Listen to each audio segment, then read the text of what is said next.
Hello and welcome to Situation Room. I'm your host Rafae Iqbal and we'll be talking about the Pahalgam false flag operation, India's war hysteria and its false provocations that we're seeing with regards to escalating tensions in the region. It is not just plunging the region into turmoil, but it is causing significant issues for the Indian masses as well. The marginalized communities in India that are being persecuted at the moment, Muslims being on top of that list, followed by Christians, Sikhs, even the lower caste Hindus. If you talk about the backdrop of this Pahalgam false flag operation, of course, it's India's patterns of the old. Behaviors that we've seen in the past, using false flag operations as a pretext to carry out their unilateral and illegal actions. We have a similar example of the Pulwama drama that India pulled out. It was a false flag operation and India used the pretext of that operation to unilaterally and illegally abrogate Article 370 and 35A.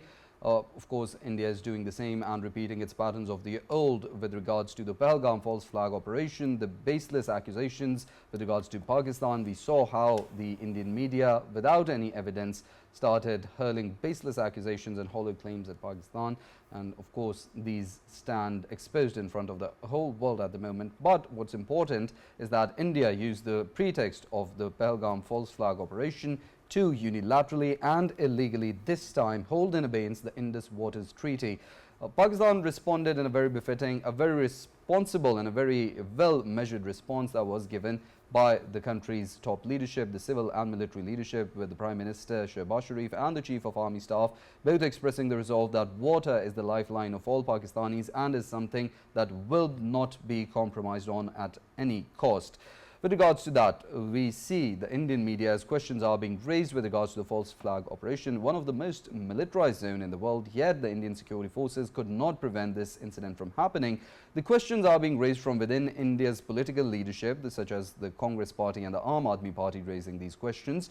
We also know that religious pundits in India have also raised this question, and we also saw how former military officials also raised this question in India of how this is a security and intelligence failure and there needs to be accountability held for the BJP RSS nexus, and there needs to be evidence and answers provided to the Indian masses as well as these questions are being raised now. But all we see is criminal silence on the Indian media's part, whether it be being answerable to Pakistan, to the world community or their own people.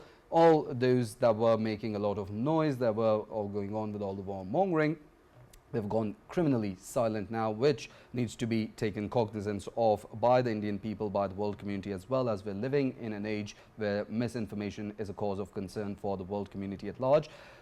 Following the developments that have unfolded, India stands diplomatic isolated because of its extrajudicial and extraterritorial activities. The Five Eyes had also presented evidence, credible evidence with regards to India's involvement in illegal activities on their soil.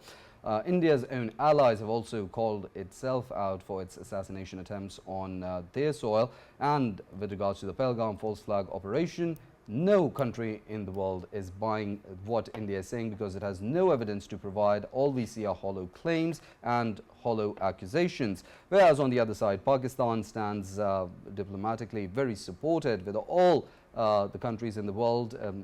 They're endorsing Pakistan's narrative for impartial and international investigation into the incident.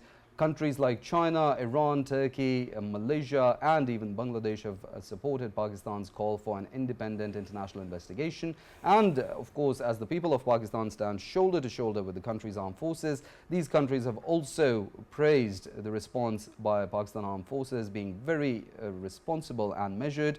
There were weapons tests such as the Abdali missile system that was tested earlier, and a new surface-to-surface missile system that was also tested, the Al-Fatah missile system. And of course, in a display of military might and operational readiness, Pakistan Army showing the enemy how it is ready for a befitting response any time. In the studios, we'll be talking about in detail about the Pahalgam false flag operation and India's war hysteria and the communal politics that the BJP has been pursuing since very long, and how the Pakistani nation, all the political parties in the country have united in response to any adventure or aggression by the enemy. We've been joined by Farzana Yaqoob, former Minister of Azad Jammu and Kashmir, in the studios. Thank you for your time and being part of the conversation. Starting off from India's patterns of the old, Ms. Farzana, something that we're not seeing for the first time.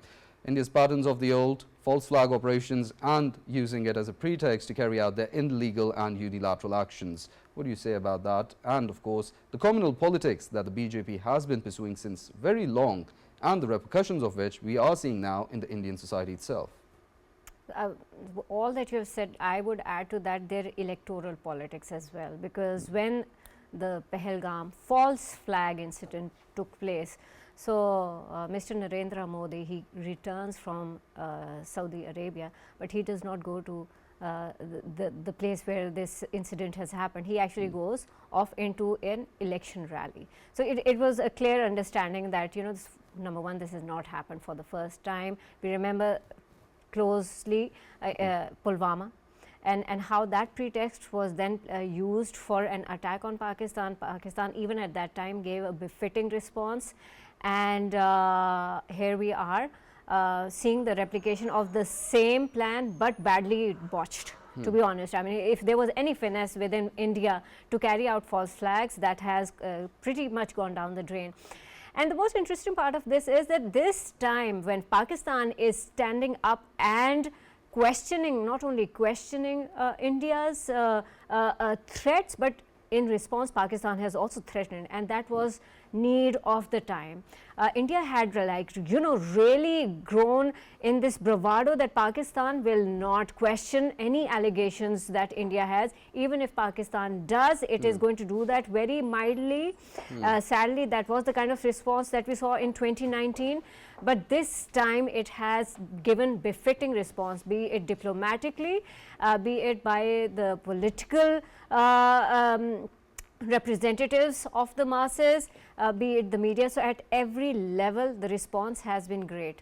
Going back to the recent event Pahalgam, it is so interesting that the photos that we instantly received, they were so, you know, it was so clear that these are made up photos. These were just so choreographed. It was like, you know, this cannot be something that Pahalgam, where this incident took place, there is an actual army post over there. They were unable to go and protect these tourists, but someone was able to take these amazing photographs.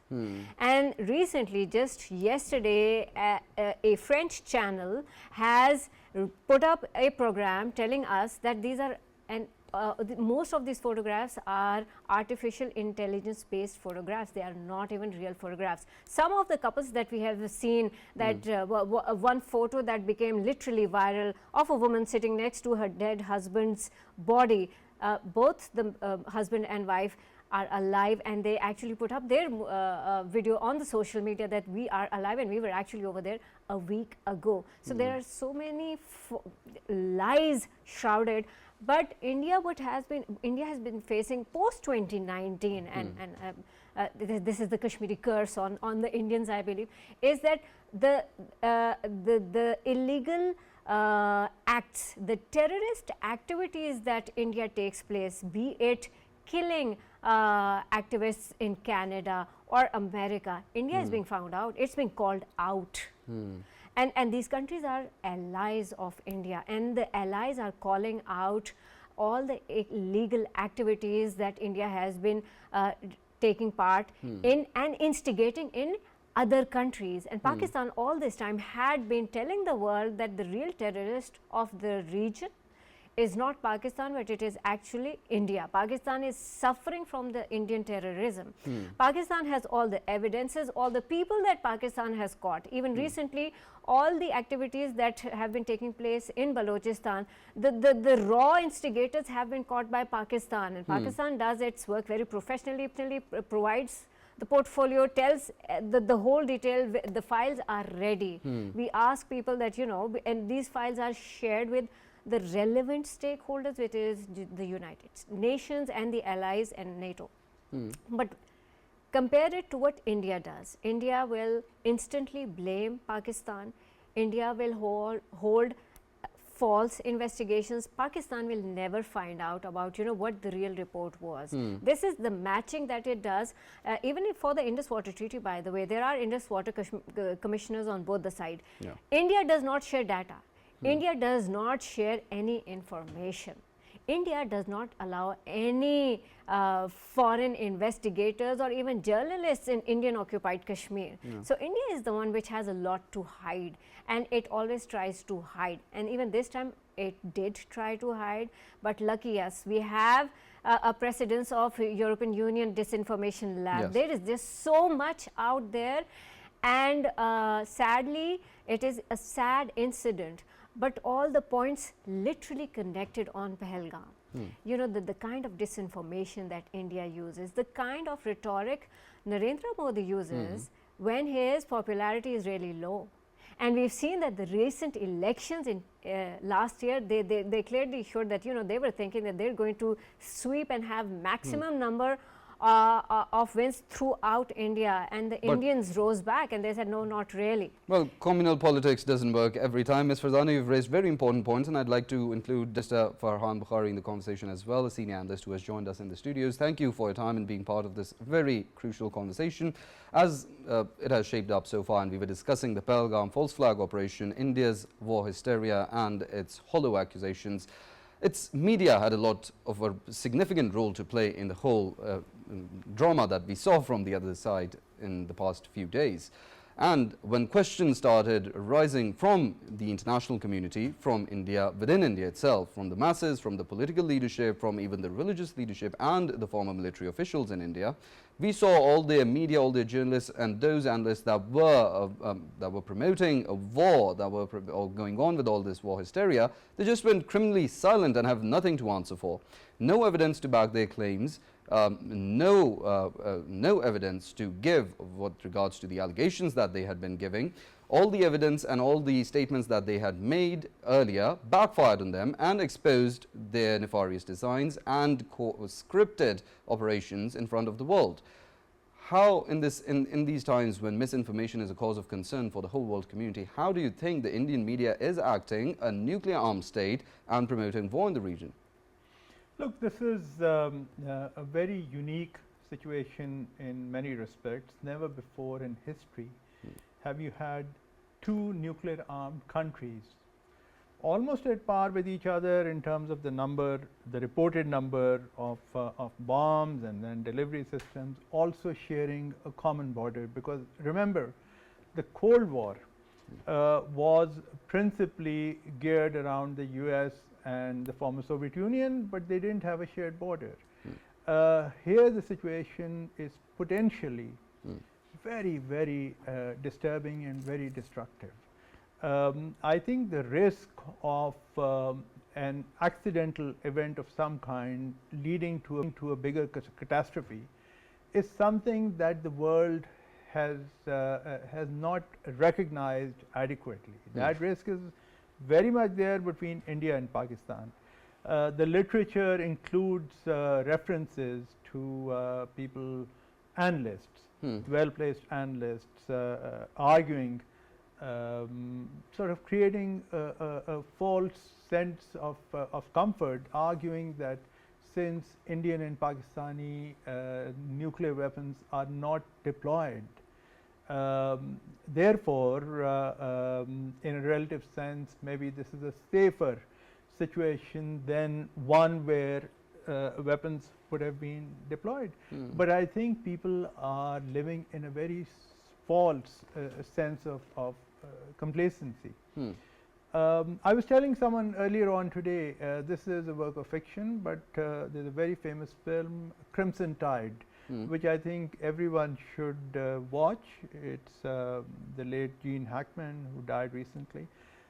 It's about the captain and his number 2 inside a nuclear armed submarine, bottom of the sea, and having literally fighting it out between themselves whether to launch nuclear weapons or not launch nuclear weapons, because they were out of contact with their leadership on the surface.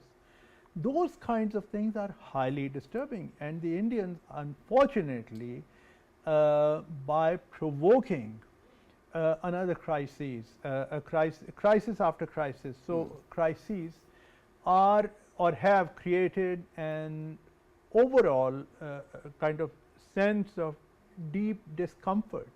This is a region where, in contrast to discomfort, I think what is required very much is comfort. What is required are confidence building measures which we've heard of in the past. But since Narendra Modi came on the scene, and his background in Gujarat, which we all know of, his history, his utter commitment to the harshest form of his religion, and I have nothing against religions of different people, but in this case, it's frankly not religion, it's something very different. Well, radicalism should be. Radicalism of the kind which is destructive, which is geared towards targeting community after community. And this is extremely dangerous. That's all I can say. Well, definitely. I'd like to include comments from Brigadier Shahid Jagir, who has joined us via Zoom link as well. Thank you for your time and being part of the conversation. As the conversation has shaped up, Pakistan, of course, war exercises are underway. We've also tested the Abdali weapon system. Today, we tested the Fatah weapon system. Of course, military might displayed at its best, operational readiness displayed at its best. But at the same time, we talk about two nuclear countries. On one end, we see very responsible, very measured statements and very measured responses. On the other side, we see war hysteria, warmongering and just war rhetoric going on. And despite that, or despite all the warmongering and hysteria and the propaganda that we see, there have been confusion and panic within the own Indian ranks as well. We saw how the D.S. Rana, the Lieutenant General, was dismissed of who was a DG of the Indian Defence Agency, Intelligence Agency. How do you comment on the operational readiness and the Army's response of both the sides in response to the escalating tensions in South Asia, and how both the sides have shown responsibility, and Pakistan has shown it, and when we talk about the Indian side, all we saw was war hysteria and panic and confusion? Thank you very much for inviting me for the comments. As you've seen that Indian intrusion attempts have been checked on all the spheres, that is land, sea and air, very effectively by Pakistan Army, Pakistan Air Force and Pakistan Navy. First of all, I would like to point out that why it is so that whenever there is the state elections are near, there is a false flag operations in the Kashmir planned by RAW and executed by its individuals. The leaked document, raw document, which has forced Indians to send one of the Lieutenant General to Andaman Island, is a true replica of this thing, that this terrorist attack was a false flag operations. One. Second is that the world can very clearly conclude about our operational readiness when 4 Rafael aircrafts of the Air Force, Indian Air Force, was spotted conducting the patrolling and finding an opportunity to come across and conduct a Balakot type of operation. When Pakistan Army, Pakistan Air Force scrambled its aircraft, they had no option but to go back, because they know that this time Pakistan Air Force would offer and Pakistan Army would offer more cup of teas. We have prepared the muftis for many of the IF officers, so they turned back. The second was that the aircraft carrier, which was also spotted by Pakistan Navy very professionally, had no option but to return back. Then you can also see the frustration of the Indians, that the GOC Northern Command has been removed, not only removed, but it he is going under the trial for some sort of hesitation for conducting the operations. Uh, the Lieutenant General Sharma, who has been appointed as a Northern Command, the media reports are there that when he was addressing in one of the garrison, the officers asked very pinching questions to him. Out of these, I will only refer to that one question was that what will be the ultimate if we will go across for the offensive? And second, what will happen to our families and kith and kins and children, those who are there in the cantonment area in Kashmir? So this shows that there is a frustration in the Indian Army. As you know that there has been green over green operation between Indian BSF and a sixth regiment. Resultantly, six soldiers have been killed by the BSF. One of the BSF soldier has been captured by Pakistan Rangers, and it's in the Pakistan custody. So this is what the conclusion is for the operational readiness of Pakistan armed forces.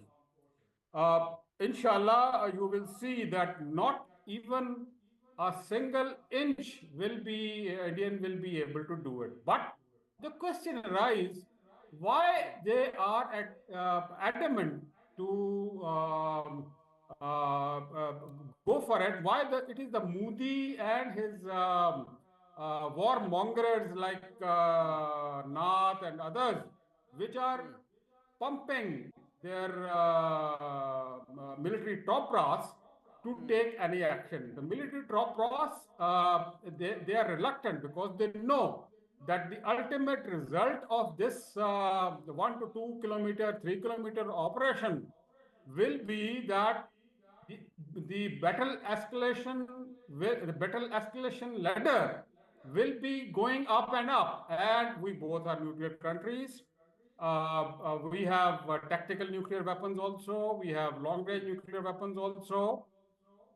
So war is just like playing of an orchestra. It is difficult. It is very easy to start, but it is very, very difficult to control it during the play, and it is very difficult to end. Definitely, Brigadier Shahid, the very important points that you've raised, and with regards to as you mentioned, that India is having a dream of having their breakfast and tea in Pakistan. This frustration is not just from back in 2019, it's something they dreamed of even in 65, but it's a dream that will always remain. We'll talk more about the Pahalgam false flag operation and India's war hysteria, but right after a short break. Stay tuned.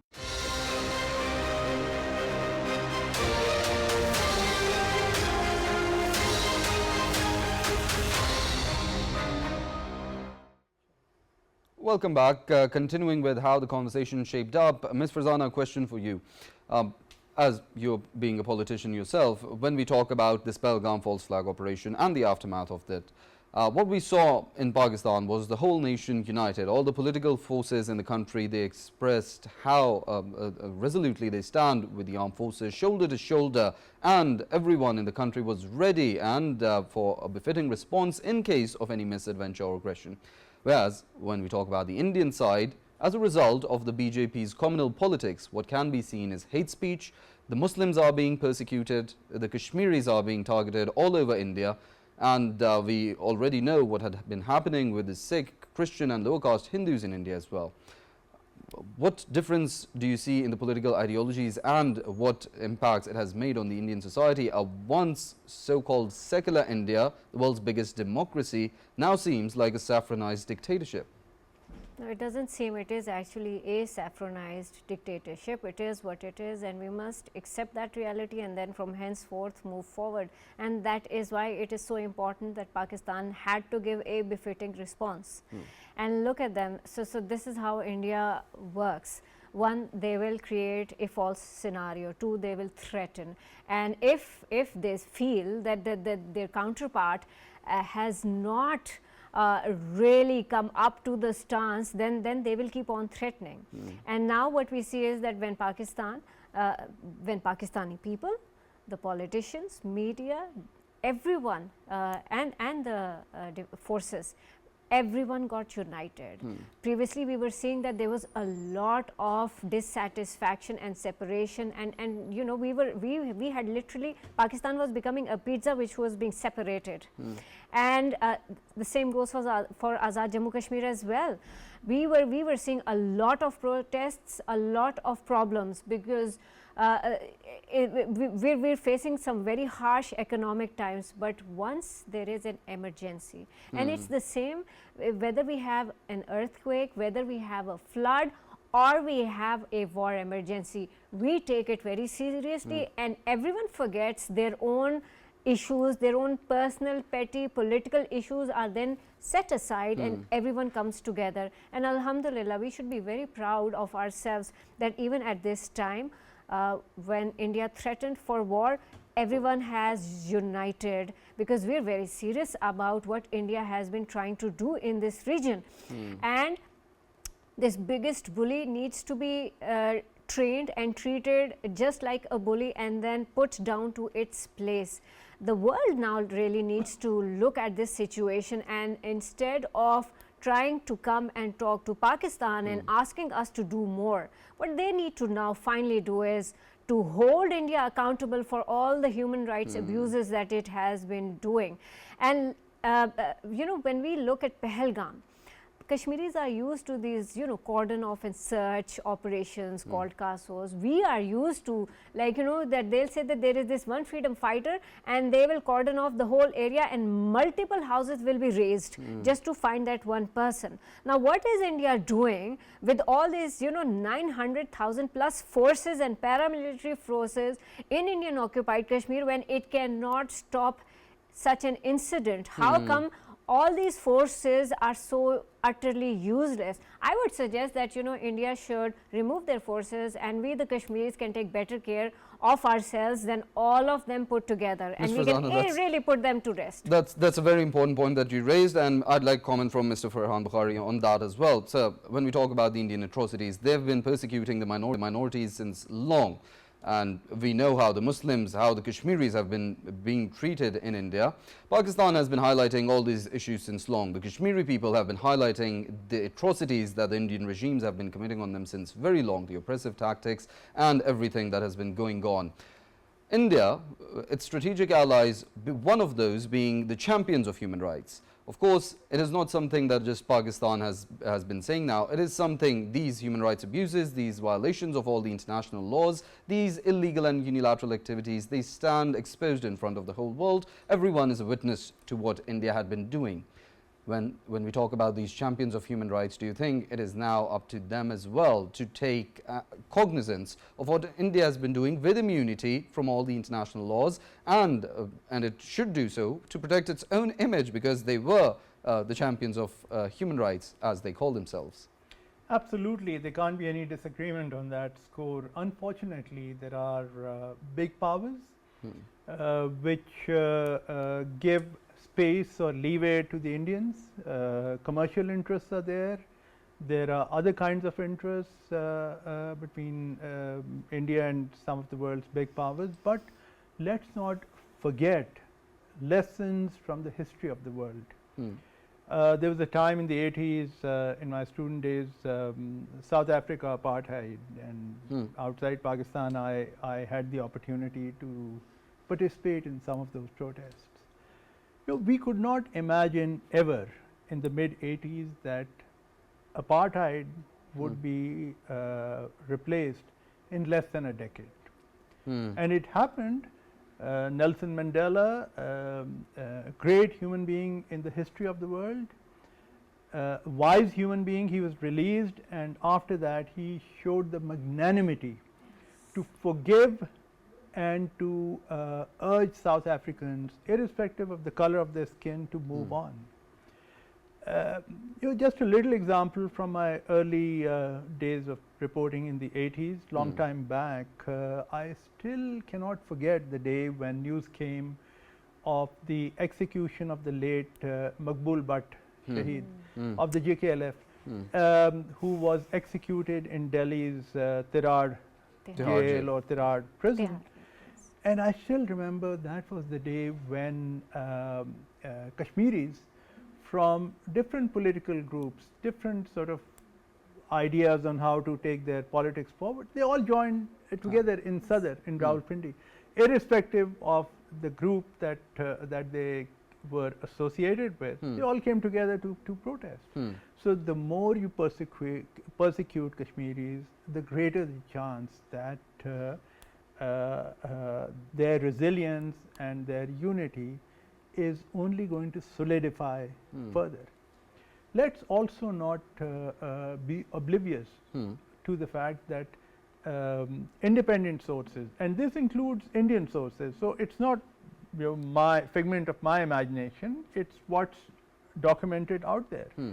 The size of the Indian security presence in Indian controlled Kashmir, Indian held Kashmir is at least 500,000, if not more. This includes the military, the paramilitaries, other forces. Okay.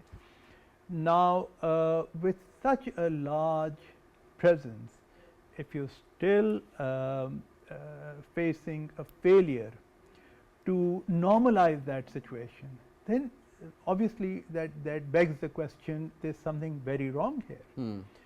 I've never been to Indian administered Kashmir, although I did try many years ago, and I did try to inquire if I could get a visa to go across, and I was told that not only would I be definitely refused, but it would also, just the very fact that I would go across and apply for a visa, for a journalist visa, was also likely to close off visas for my future travel to India.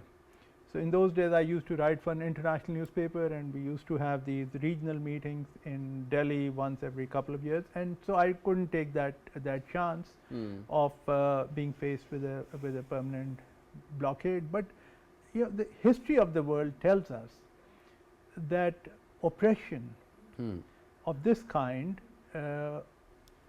being ruthless with people, never works.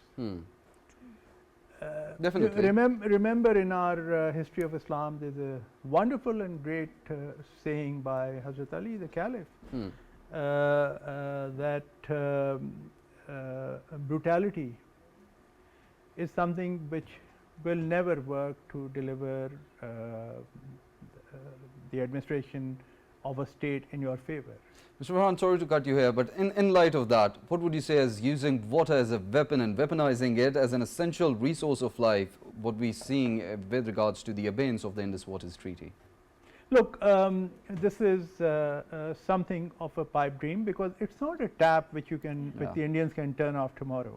So let's get that. But a violation of the international laws. They are definitely going to move their side in a certain direction. Pakistan has its own options, and Pakistan should pursue those options, ranging from approaching international bodies to present Pakistan's case very forcefully, gathering Pakistan's internal public opinion together in favor of a national cause. And climate change is a disaster for the whole planet. Of course, it's affecting our country internally. We have to reform the usage of water inside Pakistan too. Carry out the reforms that should have been done many years ago but haven't been done. Now is a matter of urgency. So I think a combination of all these factors, certainly build more dams and end your political squabbles over dams, which is what has divided Pakistan for years and years and years. I think we have to, as a nation, this is the moment for us to come together on multiple fronts to safeguard our own interests. Well, definitely, of course, so water being an essential lifeline for the masses. Brigadier Shahid, coming towards you, as we talk about the situation and the aftermath of this false flag operation, hybrid warfare is what defense analysts have been talking about, that India has been indulged in. It's what is being pursued between, that is the most orthodox means of war in these digital times. With regards to that, hybrid warfare, what India has been doing, and Pakistan's very responsible, factual reporting of the on-ground realities. The Information Minister took local and foreign media representatives to the line of control. What we see from the other side is propaganda and narratives, but what we see on this side is actually facts being reported. How do you comment on hybrid warfare in these modern times, and how India is using propaganda and narratives as a means to further its nefarious designs for hybrid warfare? If you have seen that Indian media for the first time in series of incident of these false flag operations in the past, it's the first time that Indian media is absolutely quiet, because they don't have any credible information, any credible propaganda to malign Pakistan, other than saying that we have a jihadi chief of army staff. He's not a jihadi chief of army staff. As a Muslim, we believe that one should not pray for the war. But once imposed, everyone as a Muslim should be able to take it to the logical conclusion, remain steadfast and fight to the last limit. That's what the Pakistan army and Pakistani nation will do it. But will this war will be beneficial for both India and Pakistan and rest of the world? Absolutely An not. option. Because the devastation which will occur, it will not occur to the Modi's family or the Nath's family or the parliamentarians, the Rajya Sabha's members' families and the children. It will be for the general public. And to the soldiers which are there. You see that the soldier which has been captured, the BSF soldier which has been captured, Indians have not made any formal request to the Pakistan for meeting with them, meeting with him. Their family is in a terrible condition. So this is what the Indian government look after and are doing for their country. Unfortunately, people like Modi, for their personal political gains, they put the whole nation in front of the bullet and the fire. And the same will happen if India venture into any misadventure in this scenario for crossing the LOC or the border, or even if they try to... Definitely, Brigadier Syed, that's a very important point that you've raised, and it's not just Modi and his policies plunging India into turmoil and chaos, it's plunging the whole region, the whole South Asian region into chaos and turmoil. Pakistan focused on economic revival, China with its Belt and Road Initiative, all the Central Asian states focused on cooperation and connectivity. Meanwhile, we see India with its hegemonic designs being a bully and trying to destabilize the region. I'd like to thank all of our guests that have joined us, Ms. Farzana, Yaqoob, Mr. Farhan, Bokhari, and Brigadier Shahid Jagir. Thank you all for the conversation as we run on time, and we're discussing Pahalgam false flag operation, India's war hysteria, and the hollow claims that it had been making without any evidence, but now stands exposed in front of the whole world, and a very embarrassing situation to face. See you all same time, but right after a short break. Stay tuned.